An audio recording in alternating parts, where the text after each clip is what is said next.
নতুন স্বাধীনতার দিগন্তে মুক্ত স্বাধীন দেশের নাগরিক হিসেবে আমি বাংলাদেশকে নিয়ে কিছু কথা বলবো। আর এই ভিডিওটি করেছি আমি একটি মার্কেটে গিয়েছিলাম। তো মার্কেটে যখন গিয়েছিলাম তখন আমি এই ভিডিওটি করেছি। আসসালামু আলাইকুম, সবাই কেমন আছেন? আশা করি সবাই ভালো আছেন। আলহামদুলিল্লাহ আমিও ভালো আছি। তো আজ আমি আপনাদের মাঝে ছোট্ট একটি ভিডিও নিয়ে আসলাম। আর আমি আমার বাংলাদেশকে নিয়ে কিছু কথা বলবো। আশা করি আপনারা আমার এই ভিডিওটি সম্পূর্ণ শুরু থেকে শেষ পর্যন্ত দেখে নেবেন। আর আমার এই ভিডিওটি যাদের ভালো লাগে তা শুধু তারাই দেখবেন, আর যাদের কাছে ভালো লাগে না তারা অবশ্য দেখবেন না, স্কিপ করে চলে যাবেন, কোনো সমস্যা হবে না। আমরা সাধারণ মানুষ একটা সুন্দর সকাল চেয়েছি, এমন সকাল চাইনি যেভাবে লুটপাট ভাঙচুর করা হলো। এটা কোনোভাবেই কাম্য নয়। তাতে তো সবাই এক হয়ে গেল। আমাদের দেশটাকে সুন্দর করে গড়তে হবে, দেশকে আরও অনেক দূর নিয়ে যেতে হবে, তবে অবশ্যই সেটা দেশের সম্পদ নষ্ট করে নয়। অনেক রাত না ঘুমিয়ে কান্না করে কাটিয়ে দিয়েছি, এবার অন্তত একটু শান্তি চাই। ক্ষমতা যার হাতেই যাক না কেন, আমরা চাই দেশে শান্তি ফিরে আসুক। আমরা যেন মন খুলে কথা বলতে পারি দেশ সম্পর্কে। নিজের দেশকে নিয়ে কিছু ভাবতে পারতাম না কালকে।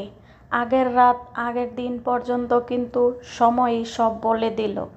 এখন নিজের ইচ্ছা মতো দেশকে নিয়ে গর্ব করতে পারছি।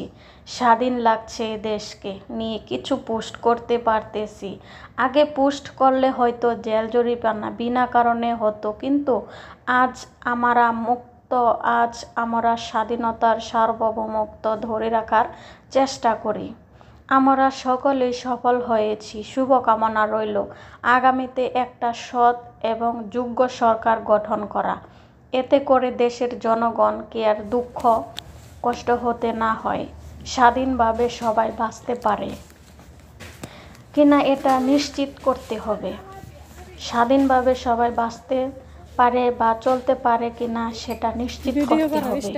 তোমাদের এই যুব সমাজ, ছাত্র সমাজ, আগামী প্রজন্মের কথা মাথায় রেখে সবাই একসঙ্গে চলতে হবে।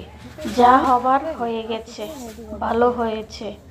আর দাঙ্গা হাঙ্গামা স্বাধীনতার জন্য এইটুকু করতে হতো আমাদের, তবে আমাদের অনেক প্রাণ ঝরে গেছে, তারপরও বিজয় লাভ করেছে।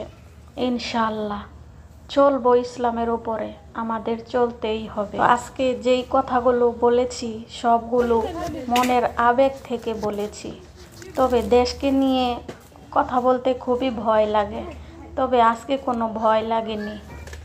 একদম সুন্দরভাবে দেশ সম্পর্কে কিছু কথা বলতে পেরেছি, আমার কাছে অনেক ভালো লেগেছে আজকে।